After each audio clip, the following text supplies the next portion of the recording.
Dinas Penanaman Modal dan Pelayanan Terpadu Satu Pintu atau DPM PTSP Kota Makassar menggelar bimbingan teknis laporan kegiatan penanaman modal atau LKPM kepada para pelaku usaha. Bimbingan teknis ini berlangsung di salah satu hotel di Makassar pada Rabu pagi. BIMTEK kali ini dilakukan dalam rangka menindaklanjuti Undang-Undang Nomor 5 Tahun 2021 tentang pedoman dan tata cara pengawasan perizinan berusaha. Acara ini dibuka secara langsung oleh Indrawati, Sekretaris DPM PTSP Kota Makassar.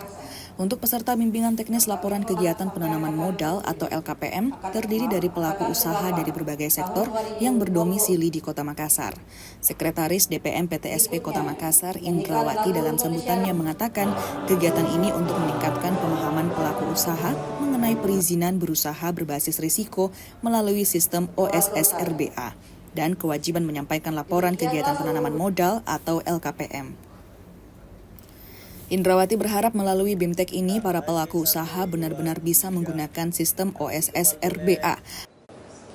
Perlu kami sampaikan bahwa sejak diterapkannya Undang-Undang Nomor 11 Tahun 2020 tentang Cipta Kerja, yang salah satu kebijakannya adalah pelaksanaan layanan online single submission berbasis resiko atau OSS RBA, yaitu sistem perizinan berusaha terintegrasi secara elektronik yang dikelola dan diselenggarakan oleh lembaga OSS atau Kementerian Investasi.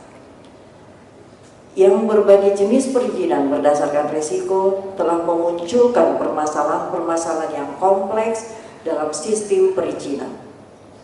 Apalagi mengingat Kota Makassar merupakan daerah yang intensitas layanan perizinan yang sangat tinggi.